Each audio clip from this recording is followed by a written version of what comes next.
Mechanical properties of fluids, MCQ solution, target, critical thinking. ठीक है,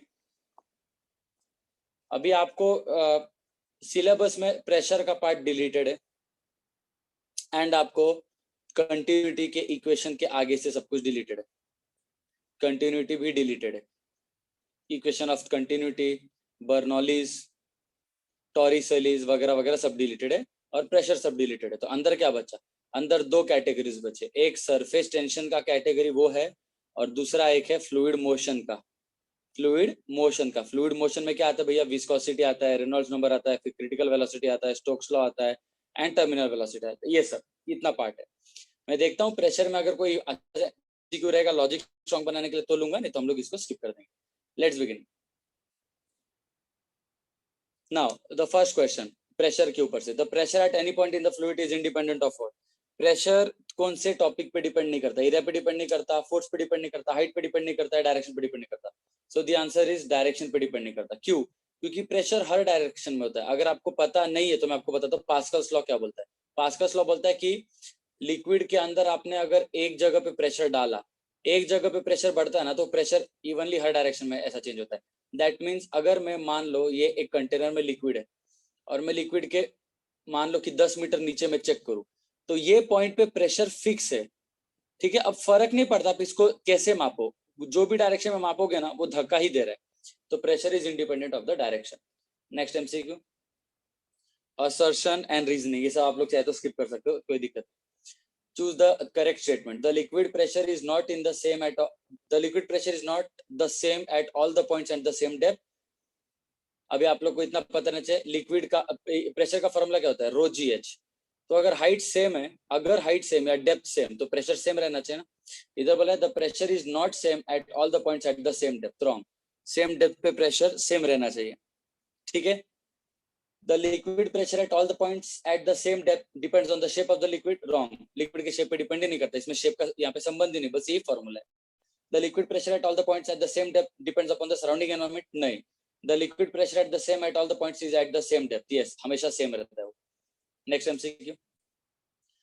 हाँ, अब ये सब छोड़ दो, ये सब आपको इग्नोर करने का, ये सब आपके सिलेबस में नहीं है। ठीक है, ये सब आपका डिलीटेड है। ये देखते हैं, by sucking through a straw a student can reduce the pressure, नहीं नहीं ये सब नहीं। A small air bubble of radius this much is situated at a depth of 20 meter below the अपना free surface of the water. The external pressure of the bubble will be atmospheric, नहीं सब छोड़ दो, ये सब कुछ नहीं है।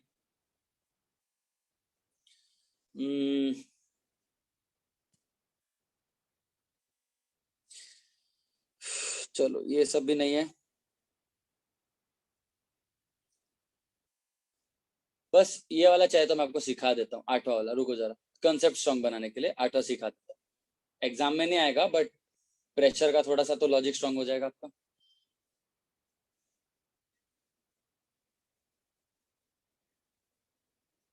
आपको क्या बोला है? The pressure at half the depth of the lake equals to 2/3 the pressure at the bottom of the lake, then what is the depth of the lake? तो मान लो ये लेक है और ये लेक का डेप्थ है पूरा, this is the depth of the lake D. So the pressure at the depth, इन लोग ने बोला the pressure at half the depth of the lake is equal to 2/3 the pressure at the bottom of the lake. तो ये जो pressure at depth है, मैं इसको प्रेशर एट बॉटम लिख देता हूँ। ठीक है, प्रेशर एट बॉटम, और यहाँ पे कितना दिया? हाफ डेप्थ पे बोला आपको, the pressure at half the depth is 2/3। तो pressure at half the depth is equals to 2/3 the pressure at the full depth. Pressure का फॉर्मूला क्या होता है? प्रेशर का फॉर्मूला आपको पता है, रो जी एच। तो rho g into half depth, ठीक है, rho g into half depth, half of deep will be equals to 2/3 बराबर, will be equals to 2/3 into rho g at the full depth. अब इसमें short किधर पे होता है गाइस? शॉर्ट इधर पे होता है कि जब भी आप लोग लेक की बात करोगे ना, तो लेक के ऊपर से वातावरण का प्रेशर भी रहता है, एटमॉस्फेरिक प्रेशर, पी एटमॉस्फेयर, ये भी रहता है। इसीलिए इस इक्वेशन में थोड़ा सा अपने को चेंजेस करना पड़ेगा। एटमॉस्फेयर के अलावा पानी का प्रेशर, तो एलएचएस में आएगा। अगर आपको हाफ डेप्थ पे लेने का, तो हाफ द डेप्थ पे हवा का भी रहेगा और पानी का भी रहेगा। तो pressure atmosphere plus rho g into half depth, ये पूरा मिला के टोटल प्रेशर है, will be equals to 2/3, this is equal to 2/3 of the pressure at the total depth. और टोटल डेप्थ पे किसकी वजह से, तो उधर यहाँ पे भी हवा का रहेगा और पानी का रहेगा, so that is P O plus rho g into पूरा डेप्थ डी। ये एग्जैक्ट इक्वेशन है। अगर ये देखोगे ना तो इसमें सिर्फ पानी का प्रेशर ले रहे, बट रियलिटी में हवा का भी प्रेशर है। इस इक्वेशन को सॉल्व करने का तो आपको डेप्थ मिल जाएगा आंसर। ठीक है, नेक्स्ट क्वेश्चन। ये सब ऐसा आपको नहीं करना है, ये सब इग्नोर करो, कुछ नहीं। नहीं, ये सब डिलीटेड है। हाइड्रोस्टैटिक पैराडॉक्स भी डिलीटेड है।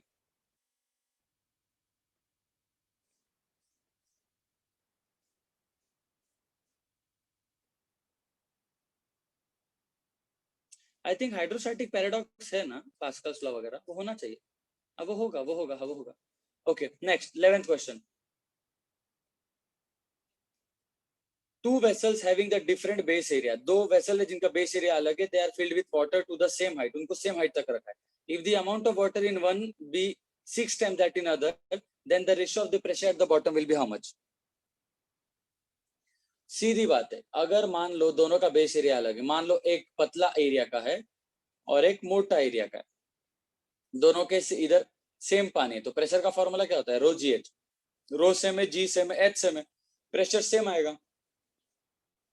फर्क नहीं पड़ता शेप क्या है, याद रखना, the pressure is independent of shape. वो शेप पे नहीं डिपेंड करता भाई, वो किस पे डिपेंड करता है, प्रेशर फिर किस पे डिपेंड करता है, शेप पे नहीं, तो किस पे डिपेंड करता है, मटेरियल के डेंसिटी पे। जितना मटेरियल ज्यादा घना रहेगा उतना ज्यादा प्रेशर रहेगा, और जितना आपका डेप्थ ज्यादा रहेगा उतना ज्यादा प्रेशर रहेगा। तो ये दोनों सेम है ना, तो काम खत्म।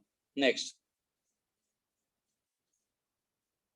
फाइंड द अपना from the following figure select the correct observation. ये पानी है, ये पानी है, the pressure at the bottom of tank M is greater than M. Shape पे डिपेंड नहीं करता, लेवल सेम है तो प्रेशर सेम रहना चाहिए। ठीक है, तो डी ऑप्शन राइट रहेगा। 12th का आपका डी ऑप्शन राइट रहेगा, क्योंकि सेम डेप्थ पे। Next 13, hydraulic brakes work on the principle of Pascal's law. यहाँ पे पास्कल्स लॉ ऑप्शन दिया है कहीं पे, नहीं, पास्कल्स लॉ ऑप्शन नहीं दिया, तो फिर क्या है इसका आंसर? इसका आंसर देखते हैं, change in pressure results in the stopping of wheel, या change in pressure is transmitted equally to wheels. Yes, ये आंसर है। क्यों? पास्कल्स लॉ ये बोलता है, पास्कल्स लॉ बोलता है लिक्विड की खासियत होती है, लिक्विड की खासियत, लिक्विड में अगर आपने प्रेशर एक जगह पे दिया, देखो ध्यान से, ये लिक्विड है, मान लो मैंने इसके ऊपर एक पिस्टन लगा दिया, ठीक है, यहाँ पे भी मान लो मैंने एक पिस्टन लगा दिया, अगर मैं इधर से इस पिस्टन को धक्का दूंगा ना, तो ये धक्का अगर इस मॉलिक्यूल तक पहुंचा ना, तो मॉलिक्यूल हर डायरेक्शन में इक्वली धक्का देगा, हर डायरेक्शन में। सॉलिड्स में ऐसा नहीं होता है। सॉलिड में अगर आपने मान लो इसमें सैंड भरा है, सैंड यहाँ तक आपने मान लो सैंड भरा है, और यहाँ से आपने इसको प्रेशर लगाया, तो अगर आपने इधर से प्रेशर लगाया ना, तो ये मॉलिक्यूल सिर्फ यहाँ पे प्रेशर देगा, ऊपर प्रेशर नहीं देगा, हाँ राइट में प्रेशर देगा। बट लिक्विड में ऐसा नहीं होता, लिक्विड में हर जगह पे प्रेशर देता है, ये मेन सीक्रेट है। ठीक है, so the change in pressure is transmitted equally to the wheels and that is called as the Pascal's law. Next, two pistons A1 A2 exerting force F1 A2, जब भी आप लोग ऐसा दिया रहता ना, तो याद रखना कि प्रेशर इज कांस्टेंट दोनों साइड पे, लेफ्ट साइड पे राइट साइड पे प्रेशर कांस्टेंट। ठीक है, और प्रेशर का फॉर्मूला क्या होता है, फोर्स अपॉन एरिया, तो F1 upon A1 will be equal to F2 upon A2। ठीक है, दोनों का प्रेशर सेम रहेगा, और F1 और F2 का आपको रिलेशन मिल जाएगा, F1 A1 इधर भेजो तो F1 will be equal to A1 upon A2 into F2। ये लॉजिक है, बट इधर पे ऑप्शन नहीं है, उल्टा है, ये सब रॉन्ग है, ये ऑप्शन राइट है। बट इतना याद रखना, इसका थोड़ा सा मैं ट्रिक समझा देता हूँ, ध्यान से सुनना। ट्रिक ये है, समझ लो लेफ्ट साइड में एरिया 1 मीटर स्क्वायर है और फोर्स 1 न्यूटन है, जस्ट फॉर एग्जांपल, लेफ्ट में फोर्स 1 न्यूटन है और एरिया 1 मीटर स्क्वायर है, तो प्रेशर कितना हो गया, 1/1, 1 होना चाहिए। अब अगर राइट साइड में एरिया 100 मीटर स्क्वायर है, तो फोर्स कितना हो जाएगा, ये जो फोर्स मैंने ट्रांसमिट किया है ना, तो प्रेशर इक्वली ट्रांसमिट होता है, तो इधर से जो फोर्स आया है वो फोर्स इधर पे ट्रांसमिट हो गया। फोर्स इक्वल नहीं होता, याद रखना, याद रखना, force is not equally transmitted, हाँ, force is not equally transmitted. What is equally transmitted, pressure, pressure. तो इधर पे प्रेशर 1 है ना, फोर्स बाय एरिया 1/1, तो इधर पे भी प्रेशर 1 ही होना चाहिए, इधर पे भी प्रेशर 1 ही होना चाहिए, और 1 प्रेशर फिर कब होगा, जब फोर्स कितना रहना चाहिए, फोर्स रहना चाहिए 100। सो आप लोग को रियलाइज होना चाहिए कि सर इधर पे 1 न्यूटन के झंडू से फोर्स लगा के यहाँ पे मैं 100 न्यूटन क्या, मैं 10 लाख न्यूटन बना सकता, तो सर यहाँ पे मैं एक चींटी को बिठा के यहाँ पे मैं एक बुलडोजर को भी तोड़ सकता। लॉजिक सोचो ना, यहाँ पे अगर आपने बहुत ही पतला पाइप बनाया, बहुत ही पतला पाइप, और उस पर आपने एक चींटी को रख दिया और यहाँ पे बहुत ही मोटा बना है, बहुत ही मोटा, तो यहाँ पे एक बुलडोजर को रख दिया, तो बुलडोजर को भी तो ये क्रश कर सकता है।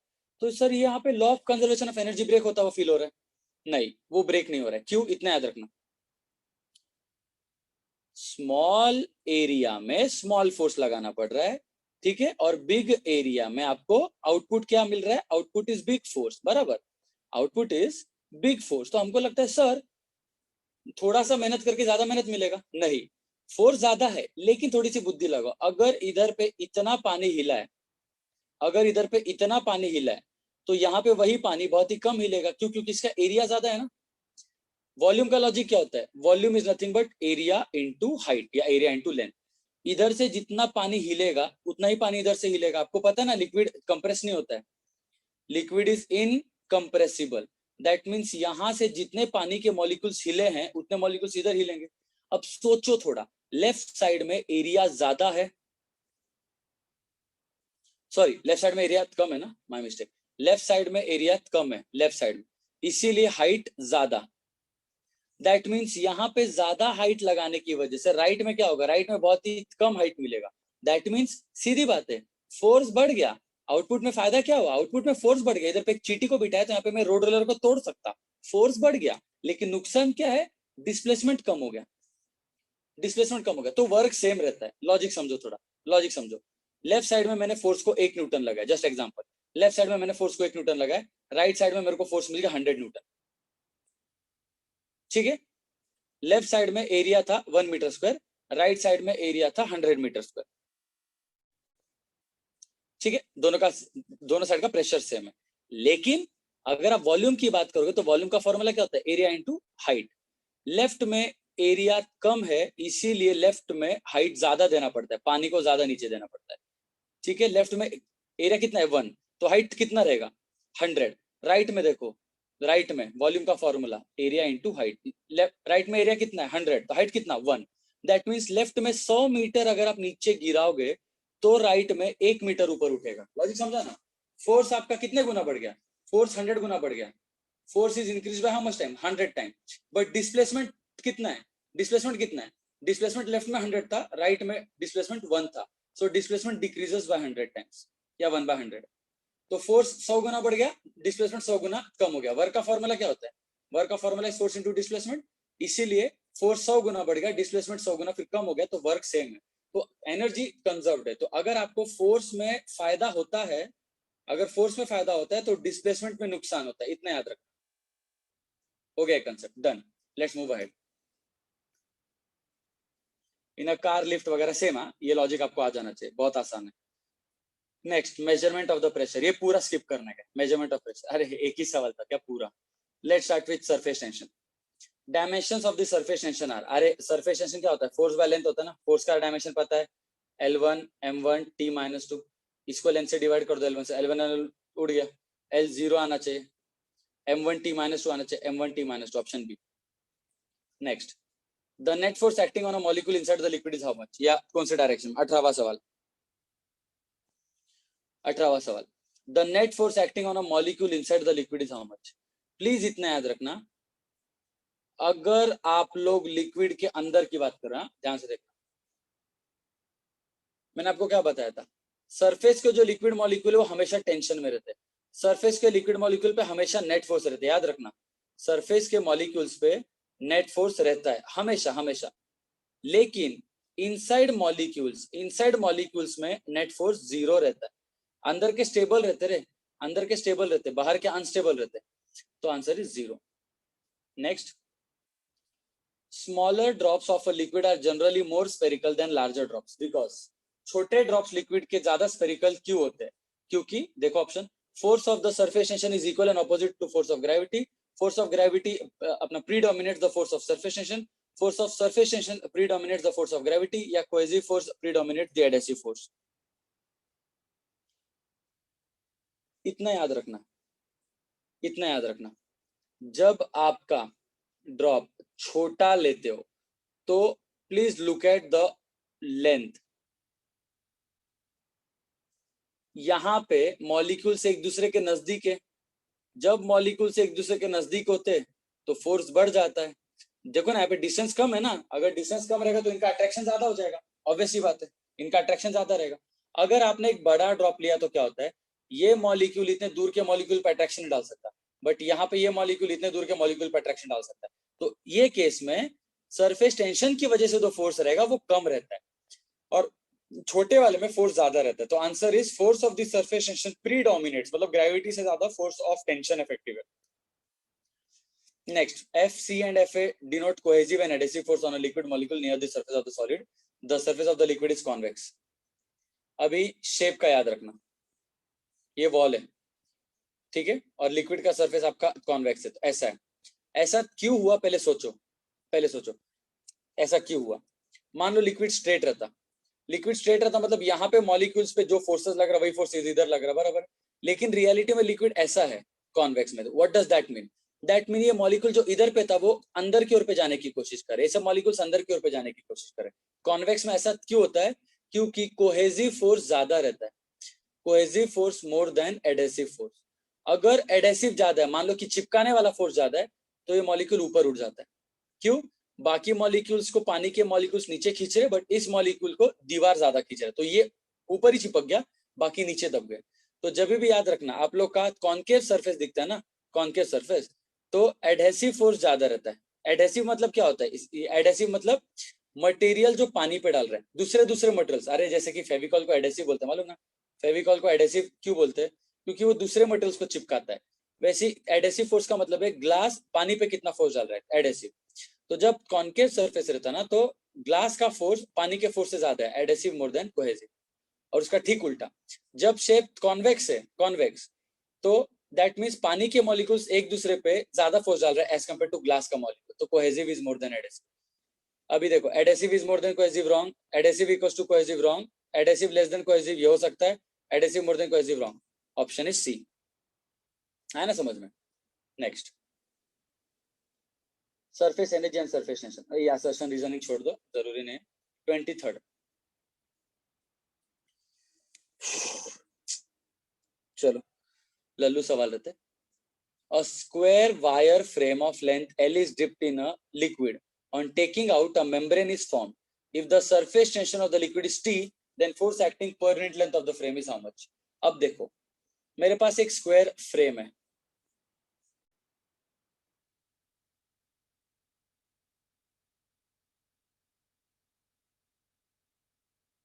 ठीक है, स्क्वायर फ्रेम है मेरे पास। अब इस स्क्वायर को मैंने अगर लिक्विड में डाल के बाहर निकाला तो इसके ऊपर एक मेम्ब्रेन बन गया, फिल्म बन गया, फिल्म। अगर आप इसको सामने से देखोगे ना 2D में, ये तो आपको 3D में दिख रहा है, अगर आप इसको 2D में देखोगे ना तो ऐसा दिखेगा, ये फ्रेम है, और इस फ्रेम के ऊपर जो फिल्म बनता है वो ऐसे बनता है, ऊपर भी फिल्म बनता है, नीचे भी फिल्म बनता है, दोनों साइड पे, दोनों साइड पे। That means you can say कि सर यहाँ पे ऊपर भी लेयर कांटेक्ट में है, ऊपर के मॉलिक्यूल सर, ऊपर के मॉलिक्यूल्स भी कांटेक्ट में है, और सर नीचे के मॉलिक्यूल्स भी कांटेक्ट में। लॉजिक समझ रहे हैं ना, ऊपर के मॉलिक्यूल्स भी कांटेक्ट में, नीचे के मॉलिक्यूल्स भी कांटेक्ट में। तो आपको बोला है कि then force acting per unit length of the frame is how much. अभी इस फ्रेम के एक लेंथ पे कितना फोर्स लग रहा है, इतने लेंथ पे, तो that will be equal to 2T। ऐसा क्यों, अगर आप सोचो ना, इस फ्रेम के बारे में सोचो, इस फ्रेम के एक साइड पे फोकस करो, एक साइड पे, एक साइड पे ऊपर भी मॉलिक्यूल्स अटैच्ड है, नीचे भी मॉलिक्यूल्स अटैच है, तो ये लेंथ डबल लेंथ, तो इसलिए 2T हो गया।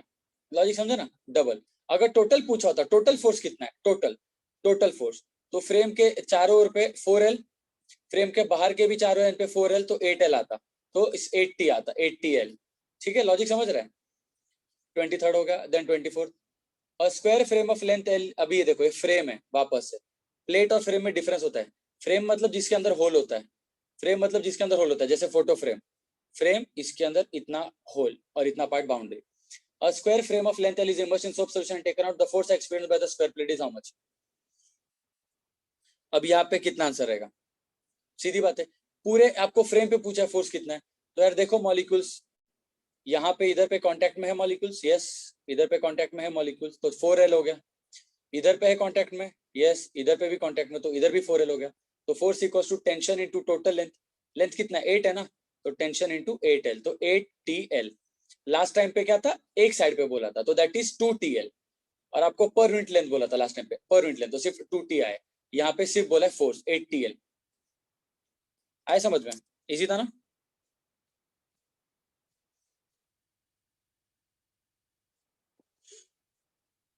नेक्स्ट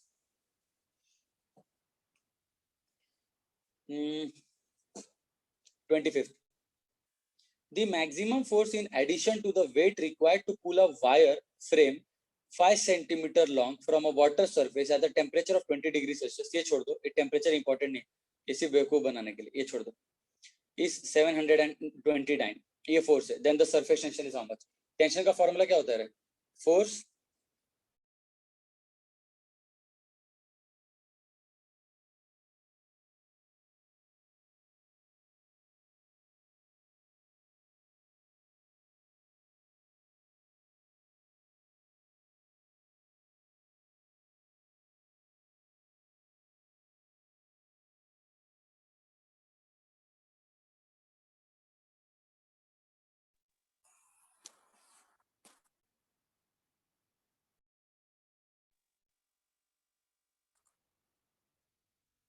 सॉरी क्लास, एक कॉल आ गया था एक्चुअली दोस्त का, बोल रहा कि मैच का टिकट है, जा रहे क्या देखने ऐसा कुछ, सॉरी।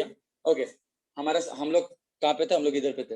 हाँ, the maximum force in addition to the weight required to pull a wire frame, ठीक है, 5 centimetre long from a water surface at the temperature is this much. Force दिया है और लेंथ दिया है, आपको बोला है फाइंड आउट द टेंशन। तो टेंशन का फॉर्मूला क्या होता है? फोर्स पर यूनिट लेंथ, बराबर। टेंशन का formula is force per unit length.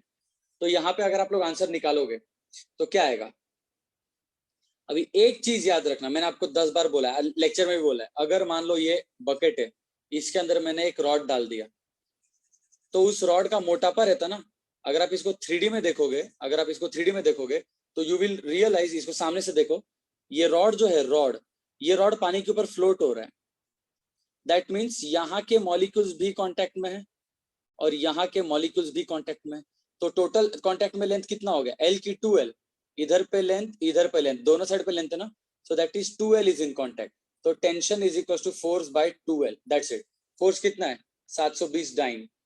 Length कितना है? 2 into 5, 10 centimetre, so that is 72 dyne per centimetre. ठीक है, next, the force required to separate two glass plates of area this much with a film of water 0.05 mm thick between them is how much? हाँ, ये मैंने शायद से Chinchwad branch में formula बताया था, शाहूनगर ब्रांच में फॉर्मूला नहीं बताया था। ध्यान देना, ये डायरेक्ट फॉर्मूला है। जब भी आपके पास दो प्लेट्स रहते ना बच्चों, जब भी दो प्लेट्स रहते तो यहाँ पे पानी एक फिल्म बनाता है, और पानी ऐसा फिल्म बनाता है, इधर पे कौन, यहाँ पे ऐसा शेप रहता है, यहाँ पे ऐसा, दोनों जगह सिलिंड्रिकल शेप रहता है और ऐसा रहता है film.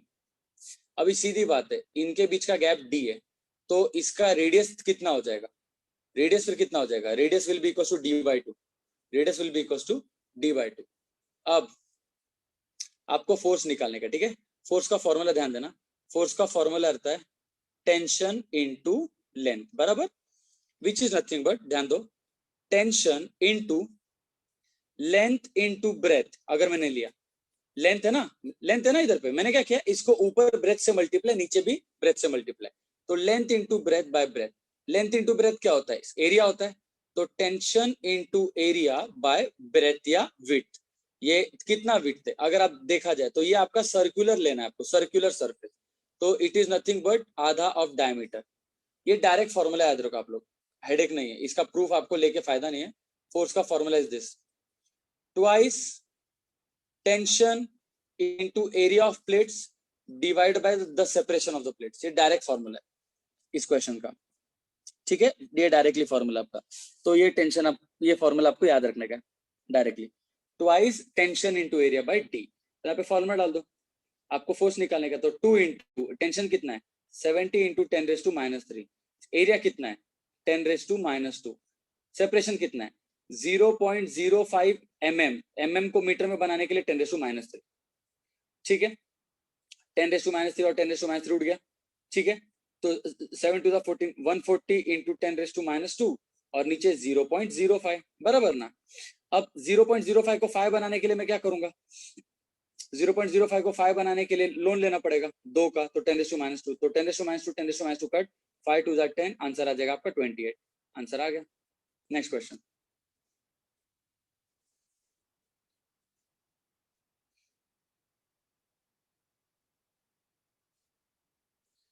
A disk of paper of radius r is floating on the surface of water of surface tension T. If r is equals to 20 centimeter and T is equals to this much, then force of surface tension on the disk is how much? सोचो थोड़ा। एक disc है, हाँ, disc और ring में एक फर्क होता है। अगर आपको रिंग बोला गया, रिंग, तो रिंग मतलब सिर्फ जिसका आउटर मेम्ब्रेन है, तो मॉलिक्यूल्स अंदर भी पानी के कांटेक्ट में रहेंगे उसको, और मॉलिक्यूल्स बाहर भी कांटेक्ट में रहेंगे, तो डबल लेंथ रहता है।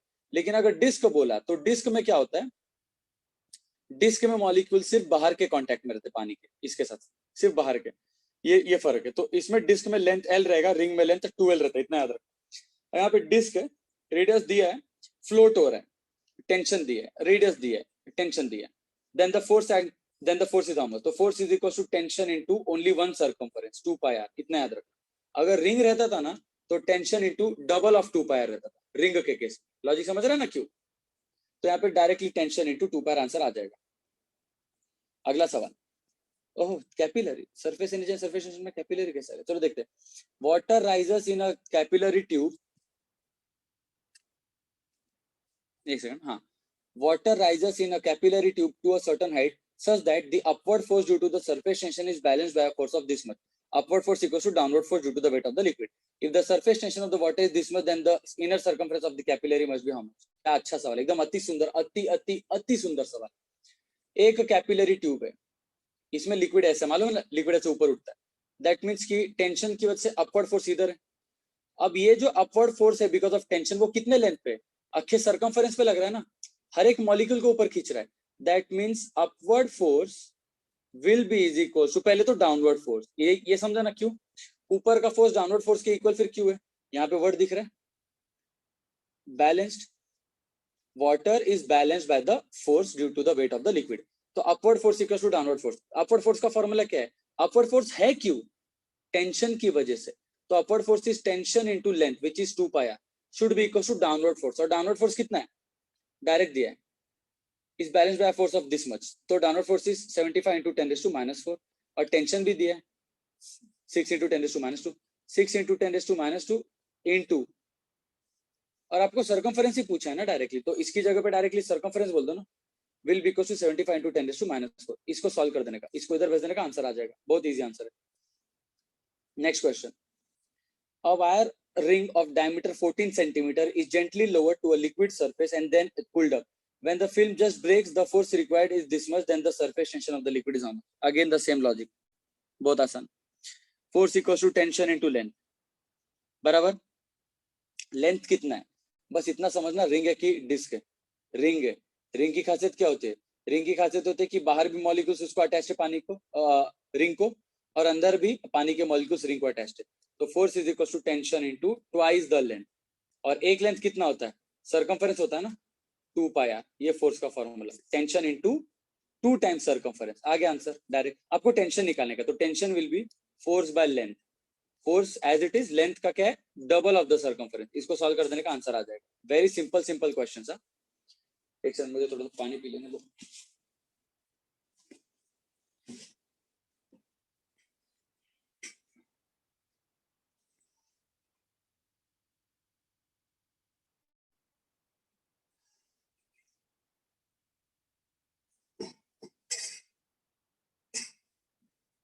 Okay, now we are back in the game. Let's wind it up.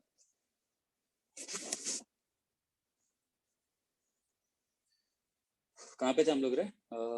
Wiring diameter gently lowered हो गया था ना।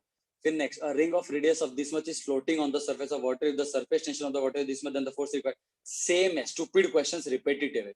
A glass tube of inner diameter दिया है and thickness दिया है, is held vertically with its lower end immersed in water. The downward pull on the tube due to the surface tension is how much? अभी ये थोड़ा अच्छा सवाल है। हाँ, ये थोड़ा अच्छा सवाल है। क्यों? ध्यान से सुनना, बहुत मजेदार। बहुत बार क्या होता है पता है क्या? रुको, मैं इसको थोड़ा सा ब्लैक स्क्रीन बना के सिखाता हूँ। ये अच्छा क्वेश्चन है, थोड़ा सा कंसेप्ट बिल्ड कर देगा।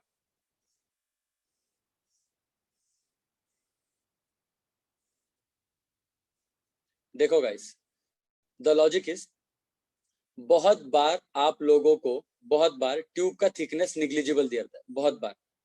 अगर मान लो यहाँ पे मैं बोल दूं, अगर मैंने बोलूं कि थिकनेस इज निग्लिजिबल, हाँ, थिकनेस इज निग्लिजिबल, अगर ऐसा मैंने बोला होता कि थिकनेस इज निग्लिजिबल और मैंने इसको पानी में डाल दिया, तो क्या होगा ना, पानी के मॉलिक्यूल्स इसको कहाँ पे अटैच्ड है, अगर इसका थिकनेस निग्लिजिबल है, बहुत ही पतला ये ग्लास का, तो अगर आप इसको नोटिस करोगे ना, इसको 3D में, अगर आप इसको 3D में नोटिस करोगे ना, तो यहाँ पे लिक्विड मॉलिक्यूल्स इधर पे भी अटैच्ड है और लिक्विड मॉलिक्यूल्स बाहर भी अटैच्ड है ना। अगर ग्लास को मैंने पानी के अंदर डाला है, तो अंदर भी ग्लास के पानी है और बाहर भी ग्लास के पानी है, देखा जाए तो, बराबर ना। सो दैट मीन्स यहाँ पे फोर्स का formula will be tension into the double the circumference, तो ये आंसर आता। बट यहाँ पे थिकनेस नेग्लिजिबल नहीं है, तो यहाँ पे कैसा सीन है, ये आपका इनर डायमीटर है ग्लास ट्यूब का, ये ग्लास ट्यूब का इनर डायमीटर है और ये ग्लास ट्यूब का आउटर डायमीटर है, ये ग्लास ट्यूब का आउटर डायमीटर है, लाइक दिस। तो अब यहाँ पे पानी कहाँ कहाँ पे है, तो आप लोग बोलोगे सर पानी अंदर के लेयर में भी है और सर पानी बाहर वाले लेयर में भी, ठीक है ना। बाहर वाले लेयर में जो पानी है उसका लेंथ अलग है, अंदर वाले लेयर में जो पानी है उसका लेंथ अलग है। फॉर्मूला यही है, the only thing is upward force is because of अंदर का layer also, upward force is because of बाहर का layer also. So total force will be equals to, अंदर के लेयर का force is tension into 2πr1, बाहर का force is tension into 2πr2, दोनों का रेडियस अलग है इसलिए। अगर थिकनेस निग्लिजिबल रहता, अगर आपका थिकनेस निग्लिजिबल रहता, तो 2πr सेम होता, तो t into 2πr plus t into 2πr, that is t into double the circumference, t into 4πr, तभी आंसर आता। लॉजिक समझ में आ रहा है ना। बट यहाँ पे ऐसे सॉल्व करने का, बिकॉज इनर डायमीटर और आउटर डायमीटर अलग अलग दिया है, that's why. I hope you guys are understanding it. Next, 30 seconds. A wooden stick 2 meters long is floating on the surface of water. The surface tension of the water is this much. By putting the soap solution on one side of the stick, the surface tension is reduced to this much. Then the net force on the stick will be how much? 33rd. Think about it. कैसे करेंगे? मैंने आपको सिखाया था, मैंने कैसे सिखाया था, ध्यान देना। रुको, इसको मैं पूरा ब्लैक स्क्रीन बना के बता देता हूँ। अभी आपके लिए मुझे कॉम्पिटिटिव का भी रिकॉर्डिंग बनाना पड़ेगा, क्योंकि क्रिटिकल उतना डिफिकल्ट लग नहीं रहा है, सब 42 ही है, कॉम्पिटिटिव लेना ही पड़ेगा। बट खैर कोई दिक्कत नहीं है, अगर अभी मुझसे कॉम्पिटिटिव हुआ भी नहीं ना, तो भी बाद में आप लोग का कॉम्पिटिटिव भी अलग से रिकॉर्डिंग में कर पाऊंगा, कोई दिक्कत नहीं है। I will try my best to give it parallelly, नहीं हुआ तो क्रिटिकल तो अभी के अभी मिल जाएगा, कॉम्पिटिटिव के लिए थोड़ा सा शायद से समय लग सकता है, रुकावट के लिए खेद है। अब देखो मेरे प्यारे बच्चों, ये बकेट है, इस बकेट में मैंने एक लकड़ी का ब्लॉक रख दिया, तो मैं इसको थोड़ा सा आपको बड़े में दिखाता हूँ। ये लकड़ी का ब्लॉक है, पानी है, पानी ऐसे अटैच्ड है,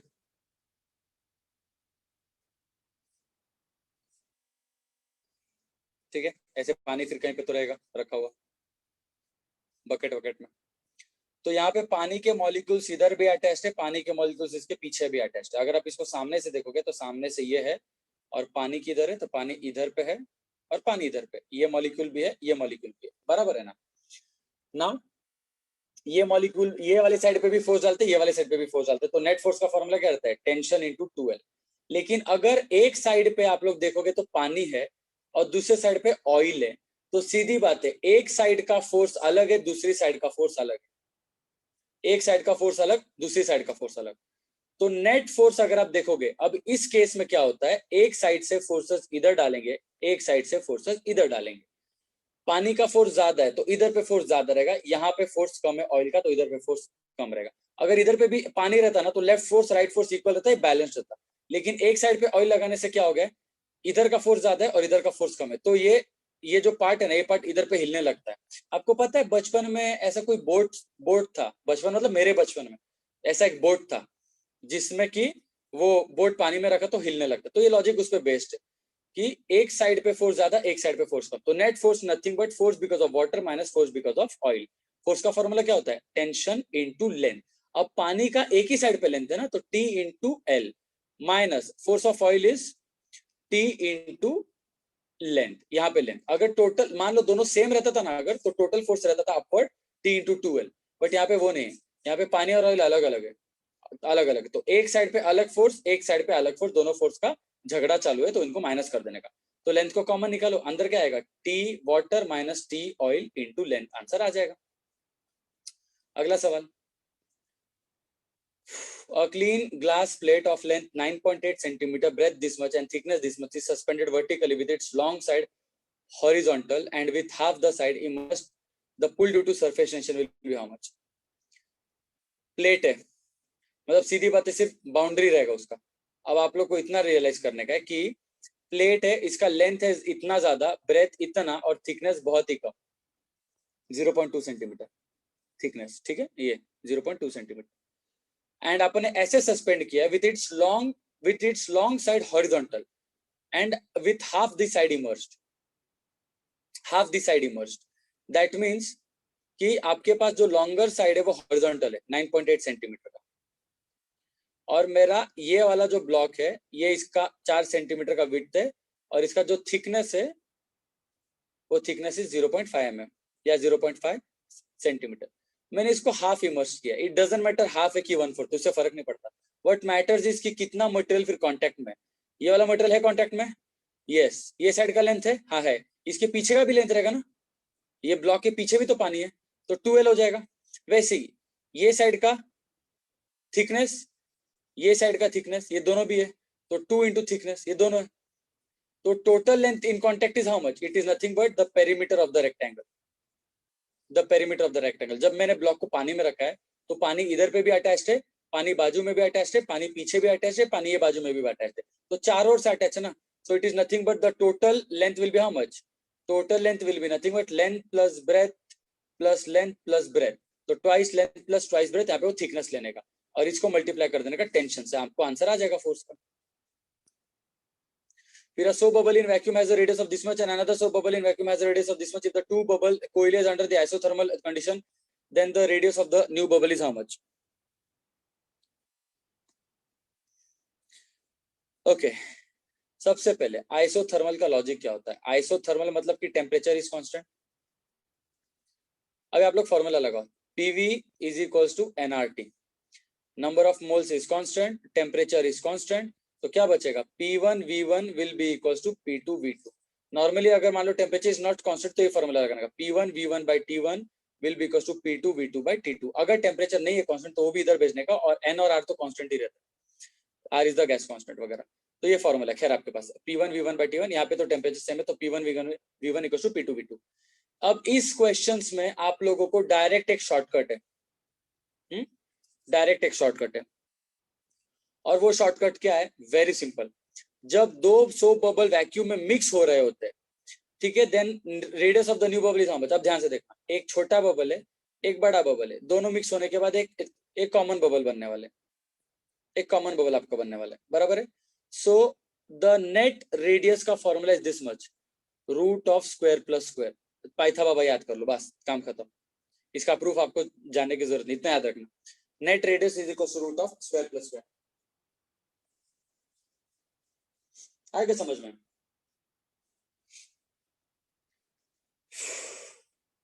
इसका लॉजिक बड़ा आसान है, आपको सरफेस एरिया को मैच करने का, इसका सरफेस एरिया, इसका surface area 4 pi r1 square plus 4 pi r2 square will be equal to 4 pi into big r square. Therefore 4 pi को कैंसिल करो तो big r square equal to r1 square plus r2 square या big r equal to root of r1 plus r2, ये answer आएगा। Direct formula रटा मारो, headache नहीं है, ये लिख लो, इंपॉर्टेंट है, तो ये मार्क कर लेना आपके बुक में, इंपॉर्टेंट सवाल है, क्योंकि इसमें आपको नया एक फॉर्मूला सीखने मिला, जब भी कुछ नया फॉर्मूला सीखने मिला जो बोर्ड्स में नहीं पढ़ाया था, मार्क कर लेने का। अगला सवाल, two soap bubbles of radius r1 and r2 equal to 4 cm and 5 cm are touching each other over a common surface s12, then its radius is how much? ठीक है, ये पहला सोप बबल है, दूसरा सोप बबल है, दोनों भी common point पे टच कर रहे, ठीक है, कॉमन पॉइंट पे टच कर रहे, उस टाइम पे क्या करने का, ठीक है, देन आपको बोला its radius is how much. जब भी बच्चों ऐसा सवाल आता है, हाँ, जब भी आपका ऐसा सवाल आता है तो ऐसे सवाल को कैसे सॉल्व करने का, पैरेलल का मालूम है ना, रेजिस्टेंस इन पैरेलल वाला लॉजिक, रेजिस्टेंस इन पैरेलल वो लॉजिक लगाने का, 1 by r net will be nothing but 1 by r1 minus 1 by r2, ऐसे याद रखो। 1 by R net equals to 1 by R1 minus 1 by R2। तो 1 बाय आर नेट सिर्फ parallel में अपन ऐड करते हैं, यहाँ पे सब्ट्रैक्ट करने का, ठीक है, रेजिस्टेंस इन पैरेलल वाला। तो 1 by R1 minus 1 by 2 do the cross multiplication R2 minus R1 upon R1 into R2, reciprocal ले लो। तो R net will be R1 R2 upon R1 minus R2। ये फॉर्मूला है डायरेक्ट यूज करने का, ठीक है। तो ये भी एक नया नया शॉर्टकट मिल गया, ये भी याद रख लेना। ये दो फॉर्मूलेज हमको सीखने मिले आज, 35th क्वेश्चन और 36th क्वेश्चन, दोनों स्टार क्वेश्चन से, क्योंकि कुछ नया फॉर्मूला सीखने मिला, जरूरी भी है। Next, two drops of equal radius coalesce to form a single drop under isothermal condition, then the radius of such drop will be how much? बहुत आसान, बहुत आसान। अभी मैंने क्या बोला, आइसोथर्मल जब भी वर्ड दिखा, आइसोथर्मल, प्लीज याद रखना। बहुत सारे बच्चे इसको क्या रिलेट करेंगे पता है, बहुत सारे बच्चे ये रिलेट करेंगे जैसा मैंने आज टॉपिक सिखाया था, दो छोटे छोटे ड्रॉपलेट्स मिला के एक बड़ा ड्रॉप बना दिया, तो अपन वॉल्यूम का लॉजिक लगाते, R cube will be equals to N R cube, वो वाला। तो फिर r is equals to cube root of n into small r, बराबर ना। ये रॉन्ग है, ये फॉर्मूला सिर्फ तब यूज होता है जब एनर्जी लेन देन होता है, जब एनर्जी गेन या फिर एनर्जी लूज करता है तब। यहाँ पे क्या वर्ड दिया है, आइसोथर्मल दिया है, तो ये फॉर्मूला नहीं लगाने का। आइसोथर्मल का formula R net will be equals to root of R1 square plus R2 square, दोनों का रेडियस r है, root of r square plus r square root of 2r square square root of 2r। तो r net will be root 2 of r, direct answer, ठीक है। Root 2 मतलब 1.4 r। Assertion reasoning ignore कर दो। Next 39, if t is the surface tension work done in blowing a soap bubble of radius r is how much. देखो भाई, आप लोगों को मैंने सिखाया था, बबल को फ्रॉम जीरो बना रहे हम लोग, फ्रॉम जीरो। वर्क डन का फॉर्मूला क्या होता है, it is nothing but T into D है ना, टी इंटू डी है। डी है मतलब क्या, final area minus initial area. अगर आप लोग बबल को जीरो से बना रहे हो तो initial area is zero, so work done will be सिर्फ टी इंटू फाइनल एरिया। और T into how much is area, bubble है, बबल बबल बबल में कितना एरिया रहता है, बाहर का एरिया 4 पाई आर स्क्वायर, अंदर का भी एरिया रहेगा 4 पाई आर स्क्वायर, क्योंकि बबल में बाहर भी एटमॉस्फेयर रहता है, बाहर भी एटमॉस्फेयर अटैच्ड है, और बबल के अंदर के थिकनेस के यहाँ पे अंदर भी एटमॉस्फेयर अटैच्ड, और इसका थिकनेस निग्लिजिबल है, तो दोनों आर सेम है। तो इसीलिए tension into twice area, which is tension into twice into area 4 pi are square, which is 8 T pi are square, या 8 pi are square T, C answer. ऐसा समझ में। Next, if work done is W in blowing the bubble of radius R from a soap solution, then the work done in blowing a bubble of radius 2R from the same solution is how much? थोड़ा सा सोचो। Work done का formula क्या सीखा मैंने आपको, work done का formula इस यहाँ पे बबल या ड्रॉप हो, टी इंटू डी है, टी इंटू A2, क्योंकि A1 तो जीरो है। एरिया का फॉर्मूला इधर पे क्या है, बबल है, तो ट्वाइस इंटू एरिया, तो 2 इंटू टी इंटू एरिया का फॉर्मूला क्या होता है, 4 pi are square, 8 pi are square T, work done. 8 is constant, pi is constant, T is constant, क्या बचा, work done directly proportional to radius का square. Radius आपका कितना हुआ है, रेडियस आपका डबल है, तो वर्क कितना होगा, रेडियस आपका बड़ा है इंटू 2 से, तो वर्क क्या होगा, वर्क भी बढ़ेगा बट इंटू 2 के स्क्वायर से, क्योंकि work is directly proportional to R square, तो 4 गुना। अगला सवाल, energy needed in breaking a drop of radius r into n drops. आज का टॉपिक है, आज सिखाया था मैं आज। अब मैंने आपको एक फॉर्मूला सिखाया था, हमेशा चेंज इन एनर्जी का फॉर्मूला था 4 पाई, बड़े आर के टर्म्स में, बड़े आर के टर्म्स में 4 pi are square T into cube root of n minus 1। दिख रहा है क्या कहीं पे ये formula, 4 pi are square T नहीं दिख रहा, शॉर्ट हो गया, शॉर्ट हो गया। अब थोड़ा सा ठंडे दिमाग से जाओ, ये फॉर्मूला बना कैसे था, चेंज इन एनर्जी का formula is T into D है, which is nothing but T into area of droplets, droplets का ज्यादा एरिया होता है, माइनस एरिया ऑफ एक बड़ा ड्रॉप, तो टी इंटू एरिया का formula 4 pi are square droplets का, बट ड्रॉपलेट्स बहुत सारे होते हैं ना, तो n into 4 pi are square, minus area of एक बड़ा ड्रॉप क्या होता है 1 इंटू 4 पाई आर स्क्वायर, ये फॉर्मूला था। 4 पाई को कॉमन निकालो, टी को कॉमन निकालो, अंदर क्या बचेगा, N R square minus R square. अब मैच हो रहा है, N R square minus R square, ये मैच हो रहा है, काम खत्म। देखा क्या, बहुत आसान था, एक जुगाड़ करने आना चाहिए था, बस काम खत्म। अगला सवाल, the work done in increasing the size of soap film from this much to this much, this much to this much is this much, the surface tension of the film is how much। क्या लग रहा है कैसे करने का, अरे बहुत आसान है, क्या बोला मैंने, DW का फॉर्मूला क्या होता है, T इंटू डी होता है, टी इंटू डी होता है। आपको क्या निकालना है, आपको वर्क दिया है और आपको एरिया दिया, आपको टी निकालने का, तो T is equal to work done upon area. Work कितना दिया है, वर्क दिया है 3 इंटू 10⁻⁻⁴। एरिया का चेंज मतलब क्या, A2 माइनस A1। एक खाली सीक्रेट है जहां पे बच्चों से गलती हो जाती है, एक गलती हो जाती है, क्या पता है, ध्यान से देखना। Look at this two options,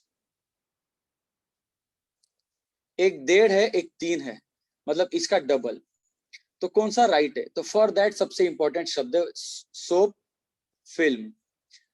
जब भी मान लो मेरे पास एक मेटल वायर है, देखो एक मेटल फ्रेम है, ठीक है, एक मेटल का फ्रेम है मेरे पास ऐसा, इस फ्रेम को मान लो मैंने फिर पानी में डाला है, तो इसके ऊपर एक फिल्म बनेगा, बराबर। इस फ्रेम को ना, इसको हॉरिजॉन्टल रखो, ये फ्रेम को वर्टिकल रखा है मैंने, वर्टिकल, जैसे बुक को वर्टिकल रखता है ना तो ऐसे दिखता ना बुक, बुक को हॉरिजॉन्टल रखो, हॉरिजॉन्टल ऐसे फिर पतला दिखेगा, बुक को सुला दो।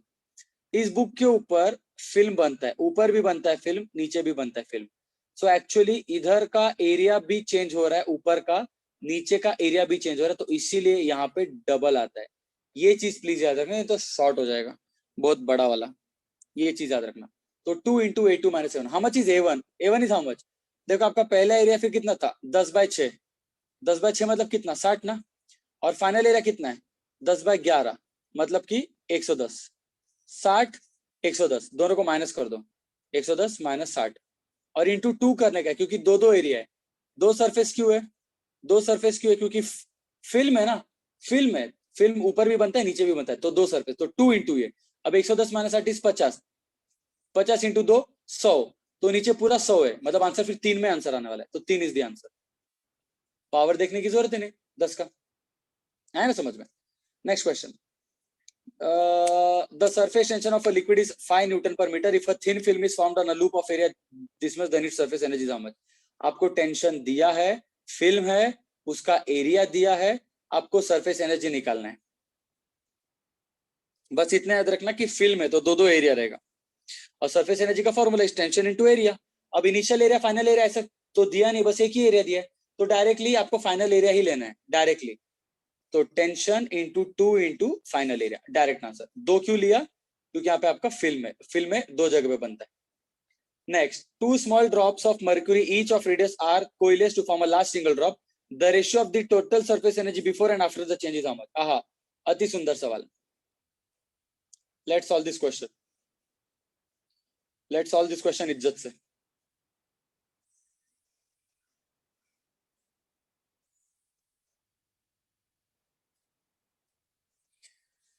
हाँ, दो छोटे छोटे ड्रॉप्स है मर्क्यूरी के, दो छोटे छोटे ड्रॉप, वो कंबाइन होके एक बड़ा ड्रॉप बना दिया। The ratio of total surface energy before and after, यहाँ पे माइनस नहीं करने का है, माइनस के लिए ये फॉर्मूला था 4πr² t into cube root of n-1, ये नहीं, ये चेंज के लिए। यहाँ पे इनिशियल और फाइनल है, ठीक है।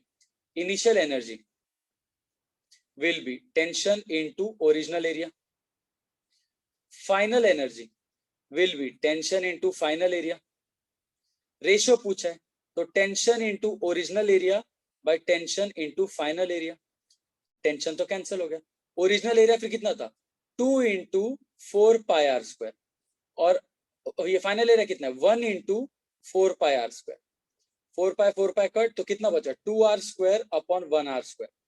अभी बिग आर और स्मॉल आर में क्या रिलेशन है, बिग आर और स्मॉल आर में क्या रिलेशन है, बहुत आसान रिलेशन है, वॉल्यूम तो सेम होना चाहिए पानी का, इधर पे जो वॉल्यूम है वही वॉल्यूम इधर पे होना चाहिए। वॉल्यूम का फॉर्मूला क्या होता है 4/3π small r cube into n, क्योंकि दो थे तो दो आ जाएगा, शुड बी इक्वल टू इधर पे 4π अपना 4/3πr क्यूब इंटू 1, 4/3π हो गया, तो r यहाँ पे आपको सब्स्टिट्यूट करने का ना, कौन सा अच्छा लग रहा है देखते जरा। यहाँ पे मेरे को ये दिख रहा है कि capital R cube is equal to 2 into small r cube, मुझे r² चाहिए, तो क्या मैं क्या करूंगा, पहले तो क्यूब रूट ले लो।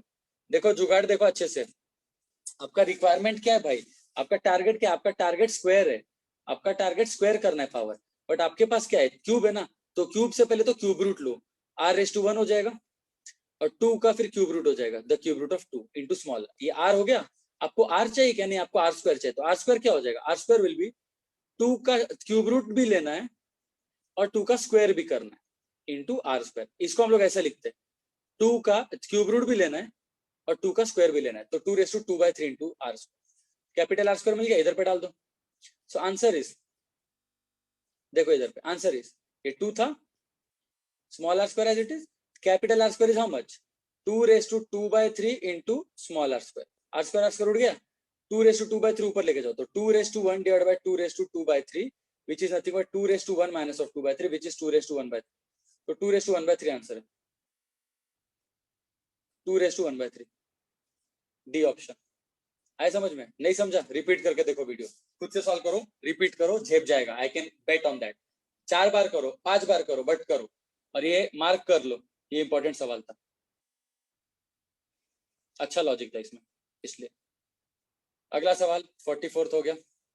45, 8000 drops of water are combined to form a big drop, then the ratio of final surface energy to initial surface energy is very simple। वापस से ध्यान से देखना, इधर पे फाइनल पूछा है, फाइनल क्या है, एक बड़ा ड्रॉप है ना, तो that is equal to surface energy T into area 4π big R square upon, initial में कितना था, इनिशियल में कितना था, छोटे छोटे ड्रॉपलेट थे, तो T into 4π small R square into N droplets, तो T4π उड़ गया, R square upon N into small R square. यहाँ तक समझ में आया ना, यहाँ तक समझ में आया, R square upon N into small R square. अभी वॉल्यूम इक्वेट कर दो, वॉल्यूम तो सेम रहना चाहिए, एक बड़े ड्रॉप का volume should be equals to N small droplets का वॉल्यूम। बड़े ड्रॉप का वॉल्यूम का फॉर्मूला क्या होता है, 4/3 pi R cube will be equal to छोटे ड्रॉपलेट का n into 4/3 pi R cube, 4/3 pi उड़ गया, R cube will be equal to n into small R cube. मेरे को आर क्यूब चाहिए क्या, नहीं आर स्क्वायर चाहिए, तो पहले तो क्यूब रूट ले लो, तो r will be equal to n का cube root into small R. मुझे r चाहिए क्या, नहीं r/2 चाहिए, तो स्क्वायर कर लो। देखो पहले मैंने क्यूब रूट लिया, फिर क्यूब रूट लिया, बाद में मैंने इसको स्क्वायर कर दिया, तो अगर आप इसको स्क्वायर कर दोगे तो r square will be equal to n/2/3 into small R square, तो r स्क्वायर की जगह ये लिख दो, n/2/3 into small R square upon n into small R square, R square उठ गया, n को ऊपर भेजो, n को ऊपर भेजो,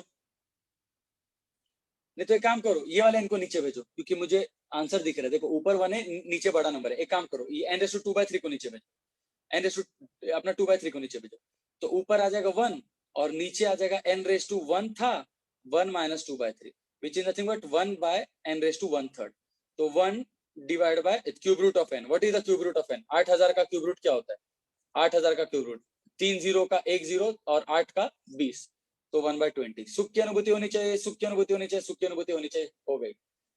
समझा है ना रे, बहुत आसान है। इनफैक्ट ये इसको मार्क कर लो, ये दोनों सवाल को, ये दोनों सवाल से आपको क्या समझ में आया पता है, ये दोनों सवाल से समझ में आया कि we don't need the values of small R and big R. क्यों? क्योंकि वो कैंसल हो सकते, लिख लो। मतलब यहाँ पे क्या करने का है, पहले आपको फॉर्मूला को सिंप्लीफाई करना है, देन वैल्यू पुट करना है। इनफैक्ट मैं आपको जनरल फॉर्मूला बता देता हूँ, जनरल फॉर्मूला जब भी रेशियो पूछा है, ठीक है, जनरल फॉर्मूला जब भी रेशियो पूछा है तो याद रखना, big drop upon small droplets, अगर इनके एनर्जी का रेशियो पूछा है, जैसे ये वाला सवाल, अभी जस्ट ये वाला सवाल ऐसे था ना, the ratio of the final surface, जो कि बड़ा वाला था, तो बड़े ड्रॉप अपन छोटे ड्रॉप का एनर्जी लोगे ना, तो ये आएगा 1/क्यूब रूट ऑफ n।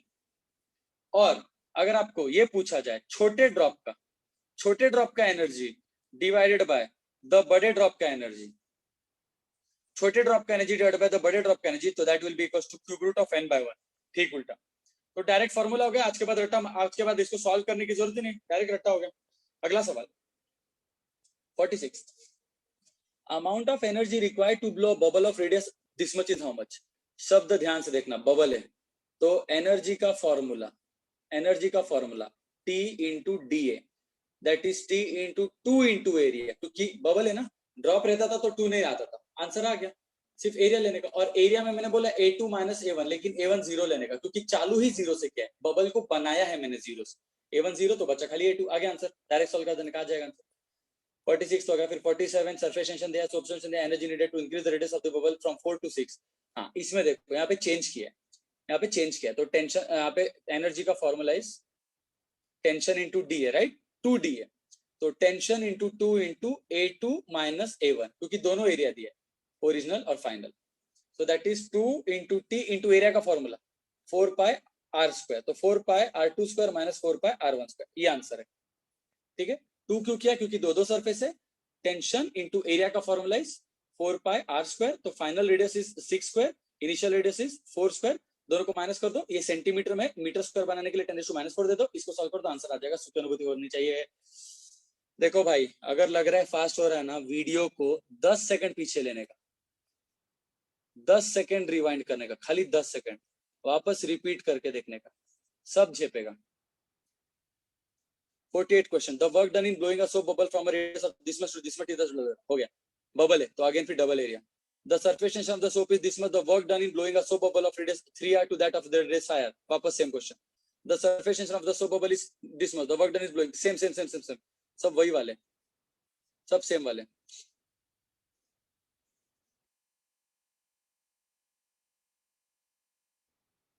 यहाँ पे देखो, ये वाला सवाल भी देखो, जैसे 55, a water film is formed between two straight parallel wire. ये वायर, इनके बीच में वाटर का फिल्म बना रहे हो, तो यार वाटर का फिल्म ऊपर भी बनता है, वाटर का फिल्म नीचे भी बनता है। मतलब अगर आप ऐसे सामने से देखो तो ऊपर भी फिल्म नीचे भी फिल्म, तो 2l लेने का, इतना याद रखना, 2l, ऊपर का भी लेंथ नीचे का भी लेंथ, ऊपर का भी लेंथ नीचे का भी लेंथ। ठीक है, एंड इसमें आपको बोला है कि if the distance between the wire is increase by 0.1 centimetre, how much work is done. देखो वर्क का फॉर्मूला है T इंटू डी है ना, which is T into area का फॉर्मूला क्या होता है, लेंथ इंटू ब्रेथ, यहाँ पे डबल लेंथ लेने का, तो 2 into T into length into breadth. Breadth कितने से चेंज हुआ रे, देखो कितने से चेंज हुआ, इसके बीच का जो गैप है ना वो थोड़े से बढ़ाया, कितने से बढ़ाया, 0.1 सेंटीमीटर, तो breadth is equal to 0.1 centimetre. Length तो दिया आपको, ईच वायर कहाँ पे लेंथ दिया है 20 सेंटीमीटर, तो ये 20 सेंटीमीटर हो जाएगा। ये इसकी जरूरत नहीं है, वायर का ओरिजिनल सेपरेशन की जरूरत नहीं है,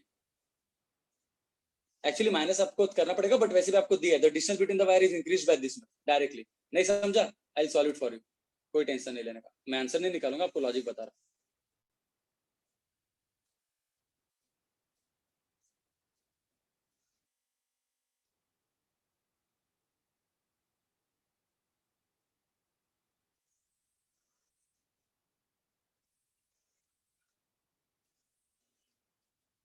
देखो लॉजिक, मेरे पास दो पैरेलल वायर है, ठीक है, एक वायर ऐसे लेता हूं मैं, वायर है तो थोड़ा आपको ये थिकनेस बना के दिखा रहा, सो दैट आपको लॉजिक समझ में आए, ठीक है। और एक मेरे पास एक दूसरा वायर इधर, ठीक है, इसको भी मैं ऐसे मैं थिकनेस बना रहा, सो दैट आपको लॉजिक समझ में आए, ठीक है। इसके ऊपर आपका फिल्म बन गया, ऊपर भी फिल्म बना, नीचे भी फिल्म बना, ठीक है, दोनों जगह पे फिल्म बना। मतलब सामने से अगर आप देखोगे तो सामने से ऊपर फिल्म नीचे फिल्म, और मेरा इसका लेंथ दिया है 20 सेंटीमीटर, ये लेंथ हो गया, ये विड्थ हो गया, लेंथ इंटू ब्रेथ क्या, तो क्या मिलता है, लेंथ इंटू ब्रेथ क्या, तो एरिया मिलता है ना। So work done will be tension into D A, which is nothing but tension into length, length कितना है 2l, इंटू ब्रेथ, मतलब चेंज हो रहा है, चेंज इन ब्रेथ। अगर आपको मान लो, देखो पहले आपको स्टार्टिंग का सेपरेशन दिया है, कितना स्टार्टिंग का सेपरेशन 0.1 सेंटीमीटर, और न्यू सेपरेशन दिया है क्या आपको, यहाँ पे इन दोनों को खींच के न्यू सेपरेशन दिया है क्या, नहीं, न्यू सेपरेशन नहीं दिया। अगर न्यू सेपरेशन दिया होता ना तो यहाँ पे चेंज इन ब्रेथ की जगह लिखते B2 माइनस B1, यहाँ पे न्यू नहीं दिया, यहाँ पे डायरेक्टली दिया है the breadth is changing by this much, तो ये डेटा की जरूरत ही नहीं, डायरेक्टली चेंज कर देने का, W equal to T into D A which is 2l into change in breadth, और चेंज इन ब्रेथ आपको डायरेक्टली दिया 0.1 सेंटीमीटर, 12 भी दिया, T भी दिया, आंसर आ जाएगा, सुखी अनुभूति होनी चाहिए।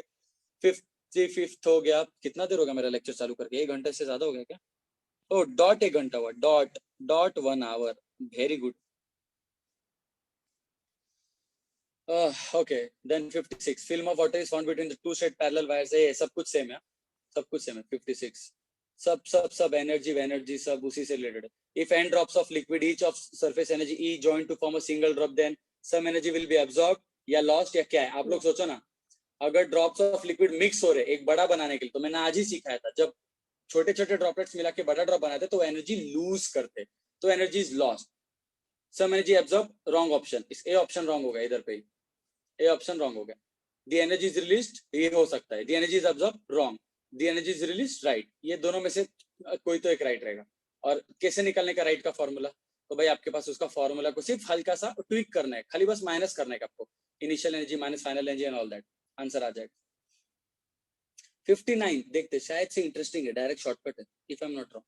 Two soap bubbles have radius in the ratio of 4:3. What is the ratio of work done to blow this bubble? अरे वर्क डन का formula T into DA, T into 2 into area, original area वैसे भी 0 था, और ratio लेने का W1 by W2, तो that is T into 2 into area by T into 2 into area, T into 2 T into 2 cancel, area का formula 4 pi r square by 4 pi r square, 4 pi भी cancel, अरे क्या बचा, work by work will be equals to r square by r square, सिर्फ radius का square लेना है, कितना है 4 by 3 ना, तो कितना हो जाएगा 16 by 9 हो जाएगा, काम खत्म। फिर the ratio of work done in blowing a liquid, अच्छा सवाल, अच्छा सवाल, घाई नहीं करने का, ये सवाल में घाई नहीं करने का। क्या पूछा है, रेशियो पूछा है किसका, work done in blowing a bubble of radius r to work done in blowing a bubble of radius 3r। तो r बनाने के लिए formula T into 2 into area 4 pi r square divide by T into 2 into 4 pi into 3r square. जब आप ratio लोगे सारे term cancel, ऊपर r square नीचे आपका 3r the whole square which is r square bye 9r square, r square हो गया 1 bye 9, क्योंकि बहुत सारे बच्चे 1 बाय 3 आंसर भी टिक कर देते, क्यों, डायरेक्ट बोलते क्या रेडियस r है तो r स्क्वायर, नीचे अपना 3r है सो 3r स्क्वायर, हक दिया, ऐसा नहीं करना, ठीक है। फिर उसके बाद W is the amount of work done in forming a soap bubble of volume V, then amount of work done in forming a soap bubble of volume 2V from the same solution is how much? Work done का formula same, tension into change in area वगैरह वगैरह, आ जाएगा ना, 61st आएगा या नहीं आएगा, क्या लग रहा है भाई। वर्क डन का फॉर्मूला होता है work done equals to tension into area, बाकी सब हटा दो, work done is directly proportional to r square, but इधर पे वॉल्यूम दिया है, देखो अभी वॉल्यूम का फॉर्मूला क्या होता है 4 by 3 pi r क्यूब, मतलब volume is directly proportional to r cube, आपको क्या चाहिए r स्क्वायर चाहिए ना, r स्क्वायर चाहिए, तो अभी देखो v1 by v2 is equal to r1 by r2 the whole cube, आपको r का क्यूब चाहिए कि r का स्क्वायर चाहिए, r का स्क्वायर चाहिए तो क्यूब रूट ले लो, r1 by r2 will be v1 by v2 का अपना फिर क्यूब रूट 1 by 3, और अपने को r1 by r2 का स्क्वायर चाहिए तो r1 by r2 square will be equal to v1 by v2 जो क्यूब रूट था उसका स्क्वायर कर दो तो रेस टू 2 by 3, तो r1 by r2 is nothing but v1 by v2 raise to 2 by 3, तो work 1 by work 2 will be equal to v1 by v2 raise to 2 by 3 square और cube root. अब आपको यहाँ पे दिया है volume v था और दूसरे का वॉल्यूम 2v था, तो इधर पे v नीचे 2v रेस टू 2 by 3, ये उड़ा दो, 2 का स्क्वायर कर दो, 2 का स्क्वायर क्या होता है 4 होता है, 4 का आपको फिर क्यूब रूट लेना है, क्यूब रूट, तो क्यूब रूट ऑफ 4 आ गया आंसर, क्यूब रूट ऑफ 4, काम खत्म, very simple, but very not very simple, actually this is a good question. Why is this a good question, इसमें आपको वर्क को r square से relate किया, volume को r cube से रिलेट किया, और हम लोग का टारगेट था वर्क और वॉल्यूम को रिलेट करना, so mark it, this is a very good question for proper CET level, ठीक है। कितने सम से यार, भाई भाई भाई भाई भाई भाई भाई भाई भाई, फ्लूइड इन मोशन, हाँ बर्नॉलिस वगैरह वो सब नहीं है ना, इधर तक है आपका 122 एमसीक्यू से 122, तो मेरे ख्याल से मैं दूसरा वीडियो बनाऊंगा, अभी एक वीडियो एक इतना ज्यादा बनाने में मुझे भी बोर हो जाता है, प्लस आपको अभी तो पढ़ा, शिट मैं आपके बारे में सोचा नहीं, आप लोग को पढ़ाई भी करना है ना, आप लोग को वीडियो बना के भेजूंगा, then you can do that sums ना, oops माय बैड, रुक मैं 70 तक करता फिर आगे मैं आपको दे देता, चलो 70 तक करते, ये 61 हो गया। Next, 2 mercury drops each of radius r merge to form a bigger drop, if t is the surface tension then the surface energy releases how much, बहुत आसान, मैंने आपको बोला था ड्रॉप है ना 4 pi r square t cube root of n minus 1, बड़ा r के टर्म्स में दिया है क्या, नहीं छोटे r के टर्म्स में दिया, तो शॉर्ट हो गया शॉर्ट हो गया शॉर्ट हो गया शॉर्ट हो गया, तो उसके लिए क्या करने का, फिर अगेन फॉर्मूला 4 pi t अंदर n into small r square minus big r square, याद है ना, अरे क्या बोला था मैंने, वॉल्यूम ऑफ द सॉरी देखो सरफेस एनर्जी का फॉर्मूला क्या होता है, टी इंटू डी है, और एरिया का फॉर्मूला क्या होता है, A2 माइनस A1। छोटे ड्रॉपलेट्स का एरिया फिर कितना होगा, n इंटू आर स्क्वायर, बड़े ड्रॉप का कितना होगा 1 इंटू आर स्क्वायर।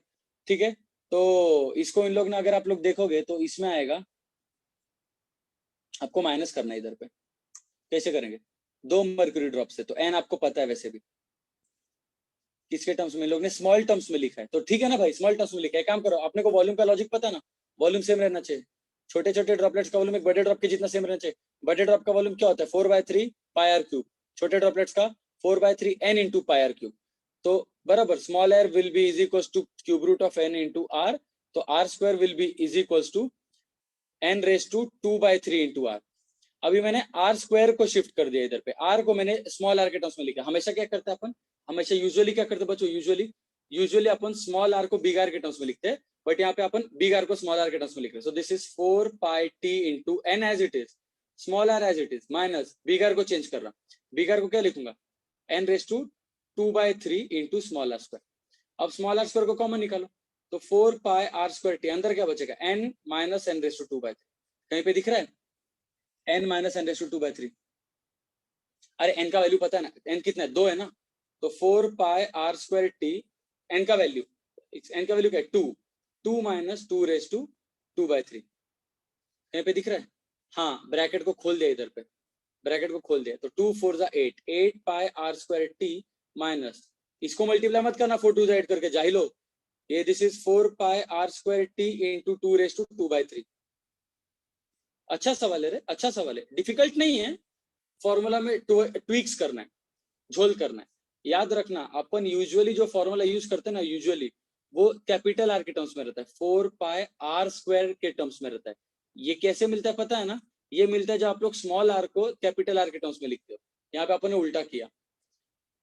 अगला, a frame made of metallic wire enclosing a surface of area is covered with a soap film. If the area of the frame of metallic is reduced to 50%, then energy of the soap film is how much? यार area 50% से change किया तो energy पे क्या असर पड़ेगा, बहुत easy है, बहुत इजी है। Energy is directly proportional to area, क्योंकि एनर्जी का फॉर्मूला क्या होता है, टी इंटू डी है ना, तो एरिया जितने से चेंज होगा एनर्जी भी उतने से चेंज होगा ना। एरिया कितने से चेंज हुआ 50%, तो एनर्जी कितने से चेंज होगा, वो भी 50% से चेंज होगा। Direct answer. 64, the surface energy of a liquid drop is U. If it is split into 1000 equal droplets, then the surface energy becomes how much? Oh my god, क्या formula था, surface energy एक drop का U जितना है, तो 1000 droplets का कितना होगा, कितना होगा। आपको मैंने 10 बार सिखा है, capital R is equal to cube root of n into small r, बताया था मैंने आज ही। तो capital R equal to cube root of 1000 into small, 1000 का क्यूब रूट कितना होता है 10 होता है, तो बड़ा रेडियस इक्वल टू 10r। अब आपको पता है एनर्जी का फॉर्मूला क्या होता है, एनर्जी का फॉर्मूला होता है टी इंटू डी ए, और एरिया के अंदर क्या होता है pi are square. In other words ये लोग बहुत बेवकूफ बना रहे हैं आपको, इतना याद रखना, energy is directly proportional to R square, direct. पहले में फर्स्ट केस में रेडियस r था, सेकेंड केस में रेडियस 10r हो गया, 10r। तो रेडियस अगर आपका 10 गुना बड़ा है और एनर्जी और रेडियस डायरेक्टली प्रोपोर्शनल है, रेडियस आपका बड़ा है 10 गुना, तो एनर्जी फिर कितने से बढ़ेगा, एनर्जी बढ़ेगा 100 गुना से, आर स्क्वायर। ओरल आंसर है सीईटी, पता है। अगर आपका ट्रिक सॉल्व हो जाएगा ना, अगर आपको ट्रिक समझ में आ गया ना, तो 50 एमसीक्यू में से ना भाई 20 एमसीक्यू तो भैया मक्खन होते हैं, बट ऐसा बोल नहीं सकते, थोड़ा सा एक्चुअली ज्यादा सरप्राइज फिजिक्स के पेपर में आता है, कुछ भी आ सकता है। 64 हो गया। 65, the work done in splitting a drop of water 1 mm into 64 droplets is how much? Surface tension दिया, डायरेक्टली वर्क डन का formula 4 pi are square T into cube root of n minus 1। यहाँ पे देखो बड़ा drop का radius दिया कि छोटे ड्रॉप का रेडियस दिया, the work done in splitting a big drop of water, ये दिया है बड़ा आर, डायरेक्ट ले लो। 4 पाई का वैल्यू 3.14, बड़ा आर कितना दिया 1 mm, 1 mm मतलब 10 raise to minus of 3 metre, इसका स्क्वायर करेंगे तो कितना आएगा 10 raise to minus of 6 metre आएगा, मीटर स्क्वायर। टेंशन कितना दिया है 72 into 10 raise to minus 3। Bracket का तो मैंने आज ही बताया था, ब्रैकेट का अगर n 8 है तो cube root of n minus 1 फिर कितना हो जाएगा 2 माइनस 1 1, यहाँ पे n कितना है 64, n is 64, तो cube root of n is how much, cube root of n is 4, तो cube root of n minus one is how much, उसका आंसर आएगा 3। तो इस ब्रैकेट का आंसर आ जाएगा डायरेक्टली 3, तो इंटू 3 कर दो। इन सबको मल्टीप्लाई करना है खाली, बस ये इसको मल्टीप्लाई कर दो, आंसर आ जाएगा। ठीक है, इनको आंसर मल्टीप्लाई कर दोगे, आंसर आ जाएगा। Next, the surface tension of water is this much, the work done to break a drop of water into this much, each of radius, ये आ जाएगा, ये सब इजी है। If a million droplets, ये शब्द याद रखना, million मतलब 10⁻⁶, n is equals to 10⁻⁶, तो cube root of n is how much, 10⁻², 100, तो cube root of n minus 1 will be how much, 99। Logic समझ रहा ना? If a million tiny droplets of water of the same radius mix into one last drop, then the ratio of the surface energy of the last drop to the total surface energy, direct answer है 100 times. सोचना रे, पहले आपको क्या बोला है, then the, सुना, और एक चीज क्या पूछा है, ratio of surface energy of the last drop. Last drop का सरफेस एनर्जी मैंने अभी आपको जस्ट बताया था, energy is directly proportional to radius का। छोटा रेडियस और बड़ा रेडियस में क्या रिलेशन, मैं आपको बताया था, बड़ा radius is equal to cube root of N into छोटा radius. How much is the cube root of N, 100 है ना, तो बड़ा R is nothing but 100 times of छोटा आर। ये समझ में है? तो एनर्जी क्या रहेगा, energy is directly proportional to R square. तो आप लोग बोल सकते हो कि सर रेडियस 100 टाइम्स से कम हुआ है, एक बड़ा ड्रॉप आपका छोटा बना, सॉरी मिक्स हुआ है, जो भी भाड़ में गया, हाँ, रेडियस आपका 100 से चेंज हुआ है, तो एनर्जी फिर कितने से चेंज होगा, energy is directly proportional to R square, तो एनर्जी 10⁻⁴ से चेंज होगा, 10⁻⁴, सी ऑप्शन 1/10⁻⁴। आया क्या समझ में? Very simple. 68. A spherical liquid drop of radius r is divided into 8 equal droplets. If the surface tension is T, then the work done in this process is how much? 8 droplets है, direct formula 4 pi r square t into cube root of 8 minus 1। 8 का cube root 2 होता है, 2 minus 1, ये part तो 1 हो जाएगा, क्या बचा, 4 pi r square t बचा खाली। आ गया आंसर 68 का। Then 69. A drop of liquid of diameter this much mm breaks up into this much droplets. The change in energy is nearly how much? पहले जूल में निकालो, उसके बाद उसको अर्ग में चेंज कर दो, ठीक है?